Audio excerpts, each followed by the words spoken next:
So let me just explain table topics very briefly. This is the impromptu speaking portion of the meeting. Some of you had the unfortunate chance of actually meeting me at the door, so I know your names, and I wrote some of your names down.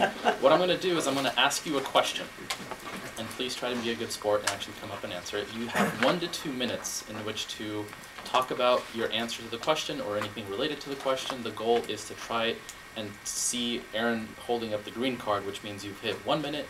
And when he shows up the red card, that means you wrap it up. So before we get into the questions, Aaron, would you please tell us the timing for table topics? Absolutely. I will show green at 1 minute.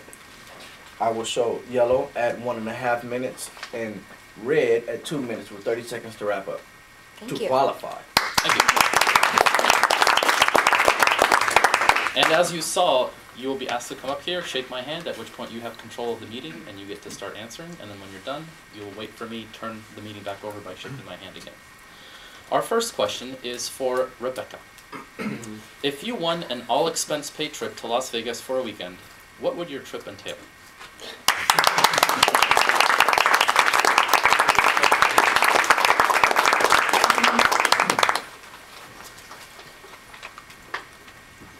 I won an all-inclusive weekend in Vegas. Probably would not look typical to most people. Vegas is somewhere that has never really been appealing to me based on the gambling and all of that such. However, the last few times that I went, it was exhilarating and so much fun. Nonetheless, if I were to have a weekend all-inclusive paid for, I would probably do some Cirque du Soleil training. I've done a lot of yoga, as I spoke about in my last speech. I've done some acro yoga, some of the silks, and stand-up paddleboard yoga. So that would actually be my biggest thing that I would want to do in a weekend in Vegas. And I think the trampoline looks a lot of fun. I'm terrified of doing backflips because one time I was trying to teach myself how to do a back handspring in my living room. My parents always wouldn't let me do gymnastics because they said I would get injured. So I would wait until they went to bed every night and I would go and practice my back handsprings in the living room. And one time I decided to just go for it. I was really hyper and I forgot to put my arms back and I landed flat on my head. So I think if I could overcome that fear of doing backflips and the trampoline routine, I think that would be a lot of fun. And that's what I would do in a weekend in Vegas. Very well done. As you can tell, our theme for the day is gambling, so all these questions are going to be in some way related to gambling. Okay. Second question is for Kevin. Gambling usually involves some kind of game where money is wagered. Whether or not money is involved, what kind of games do you enjoy?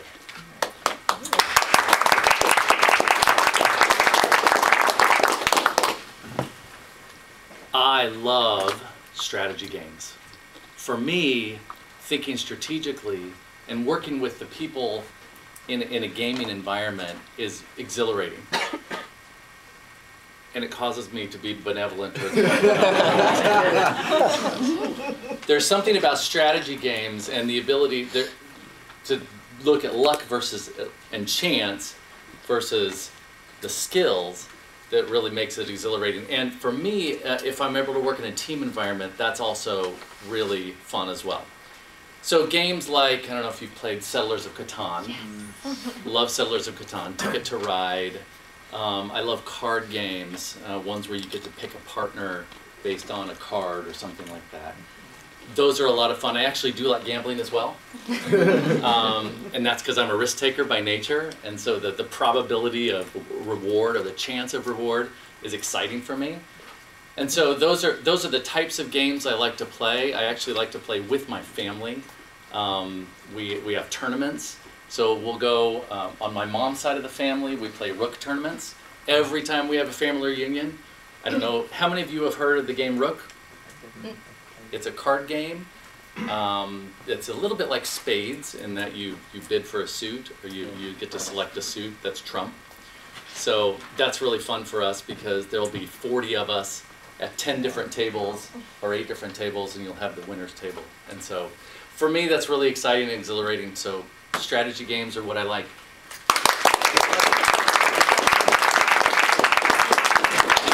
All right, our next question is for Danny. If you just won $1 million at a lottery, what are you spending that money on?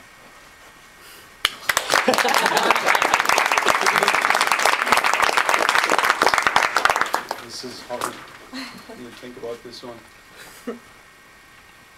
So if I won $1 million, I would start traveling, because that's something I've wanted to do for a while. I'd try to visit as many countries as I can in, I don't know, a few months or so. And then I would go on to start my own business.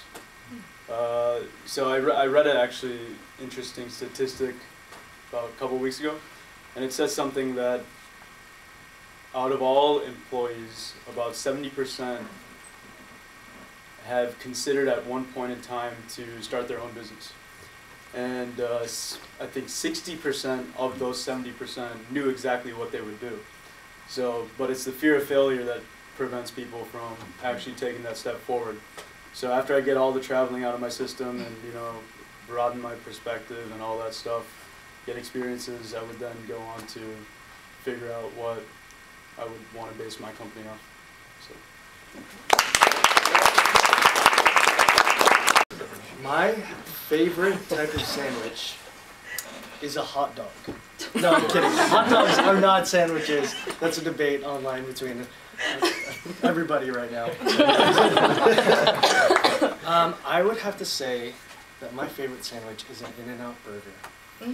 Especially when it's cut in half. Between everyone in the room. Yes. It's perfect for everyone to enjoy. Just the right size, the right few bites. You know, it's got the 2 toasted buns, it's got the 2 patties of meat, the slice of cheese, the tomato. You know, sometimes you get grilled onions.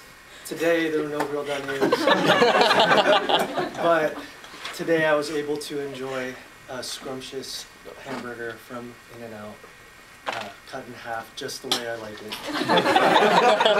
And because it is my favorite sandwich, I have the energy now to deliver this speech. Thank you.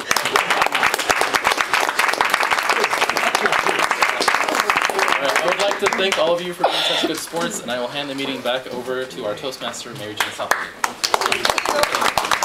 Wonderful. You guys did great on those responses. We're going to move to the third portion of the meeting, the evaluation. We have 4 speech evaluators who are going to evaluate our prepared speakers today. Our first speech evaluator is Hua Nguyen, evaluating Preston. Please join me on the floor. Thank you, Madam Toastmaster and General Evaluator. Preston, welcome to Toastmasters. As a new member, you gave your icebreaker speech today. And it was a great topic, perfect for today's open house. Your greeting was great at the beginning. I loved your eye contact across the room right off the bat already, which was one of your points in making a good speech is eye contact. Your second was the use of body language and hands. I did notice though that you yourself did a little bit of this, so that's something to be conscious of. And as